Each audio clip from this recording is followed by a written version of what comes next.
সুপ্রিয় দর্শক, আসসালামু আলাইকুম। যুবকের নাচিতে সবাইকে স্বাগতম। আজকে নিয়ে চলে আসলাম নতুন একটি ভিডিও। অনেকে আমাদের কাছে চাচ্ছিলেন ফুলসহ আপেল গাছ। আমাদের কিন্তু ফুলসহ আপেল গাছ অলরেডি রেডি হয়ে গেছে, তো সেই কারণে ভিডিও নিয়ে চলে আসলাম।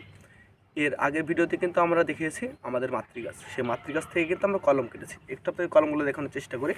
এই যে দেখতে পাচ্ছেন, আমাদের মাতৃগাছ থেকে কিন্তু কলমগুলো কাটা হয়েছে এবং দেখতে পাচ্ছেন এই ফুলটা আমি দেখানোর চেষ্টা করি। এর পাশে কিন্তু অলরেডি আপেলের ফুল ফুটে গেছে। এর পাশে কিন্তু অলরেডি আবার ফুল চলে আসা শুরু করে দিয়েছে। এদিকে কিন্তু আবার দেখতে পাচ্ছেন এই গাছটাতে কিন্তু ফুল চলে আসছে। এই যে পাশে ফুল ফাটতেছে। তো আসলে অনেকে আমাদেরকে বলে থাকেন যে আসলে আপেলের ফুল আসবে না, কিন্তু বাংলাদেশের যে ওয়েদার, সেই ওয়েদারে আপেল হবে না। আসলে অন্য অন্য আপেলে কি হচ্ছে না হচ্ছে সেটা অ্যাকচুয়ালি আমরা সঠিকভাবে জানি না, কিংবা দেখা যাচ্ছে বাংলাদেশের ওয়েদার অনুযায়ী আমাদের সামার গ্রিন আপেল রয়েছে, অর্থাৎ সবুজ আপেল যেটা রয়েছে, সেই আপেলের কিন্তু মাতৃগাছে আমরা ফল খেয়েছি, আপনাদেরকে সেই ভিডিও দেখিয়েছি। এবং পাশাপাশি সেই গাছ থেকে কিন্তু আমরা কলম করেছি এবং এগুলো কিন্তু আমরা জিও ব্যাগে বসিয়েছি ছাদ বাগানে ভাই ও বন্ধুর জন্য। জিও ব্যাগে কিন্তু আমরা বসিয়েছি মাতৃগাছ হিসেবে। তো দেখতে পাচ্ছেন যে অলরেডি কিন্তু ফুল চলে আসছে। অনেকে ফুলসহ আমাদের কাছ থেকে চাচ্ছিলেন এই গাছগুলো, তো এখন আমাদের কাছে ফুলসহ সামার গ্রিনের মাতৃগাছ পেয়ে যাবেন।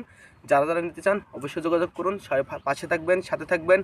যুবকদের জন্য দোয়া করবেন যেন সবসময় আপনার জন্য কোয়ালিটিফুল, সঠিক জাতের, সঠিক মানের চারা গাছগুলো তৈরি করতে পারি। আসসালামু আলাইকুম।